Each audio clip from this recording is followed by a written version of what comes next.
What are 5 real struggles of a perfectionist? Not something that you can very easily see, because a perfectionist is very good at hiding the struggles. But you know that if you are a perfectionist, or sometimes you get a glimpse of that if you live very close to a perfectionist.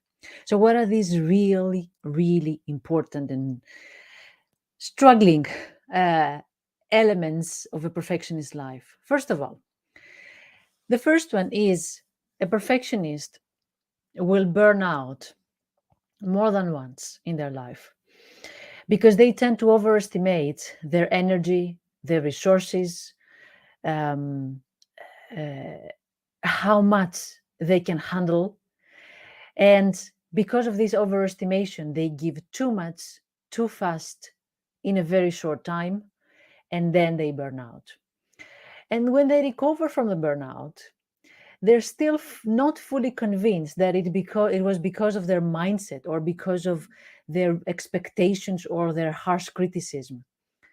They will go back in the game doing the same thing which they know very well, pushing themselves to their limits. So again, we're going to go back into the burnout more than once if we're perfectionists, until we realize that, wait a minute, there's something here that I am not admitting to myself, which is I am just a human being. I'm not a machine, I'm not a robot. So, first is burnout, the mental and physical exhaustion that comes together with a perfectionistic mindset of you are not enough, do more, you will never be enough, look at others, you have to be perfect and meet your perfect self expectations, but also other people's expectations. The second real struggle of a perfectionist is that they may seem excited, enthusiastic, driven, motivated, but on a deeper level or on some phases of their lives, they are going to realize that they don't feel joy in their lives. Joy and enthusiasm or excitement or motivation about a project is two different things. Enjoying life is different than I'm feeling nice for being productive. It's two different, completely different things. So at some point, or many points, a perfectionist will realize that I don't enjoy life. I am successful, but I don't enjoy that success. And that makes sense because a perfectionist will not stop for a moment when they achieve a goal in order to rest or to celebrate the success. They will minimize the success, dismiss the achievement by saying, well, that was not important. The most important thing is the next thing to come. So they will put the bar to the next goal. They will not allow themselves to feel proud or to celebrate for their achievement, but also they will not allow themselves the space to rest. And rest is fundamental here. So at some point they will realize that, wait a minute, I have succeeded so many times, but then it doesn't register. I don't feel anything. I don't feel the joy of having succeeded and achieved in my life. That's the second struggle. The third struggle is um, it's lonely. Being a perfectionist is lonely because it's very important for the perfectionist to show to the other people, to the world, that they are managing, that they don't struggle. I'm perfect. I'm doing fine. Please give me more. Please, I can survive. I can do it, because it's part of the success. Don't show weakness. Don't show that you're struggling. And that's why they don't share their struggles very easily. They deny that they're struggling. They deny even their feelings or their needs or their vulnerabilities. And that, of course, feels very lonely, because if you're not sharing your struggles and insecurities or your weak moments, your dark moments, because there are many in life, then you're all alone in there. So it is lonely for a perfectionist.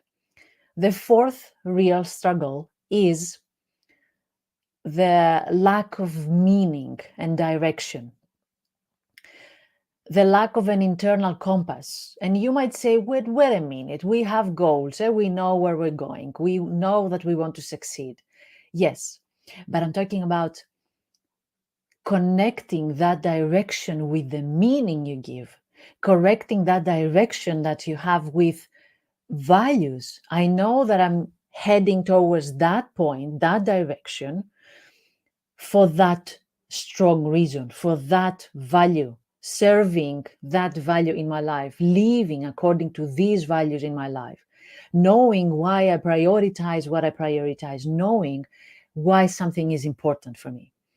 So, knowing that I want to take that job, or knowing that I want to write that book, yes, it's a direction for sure, for some.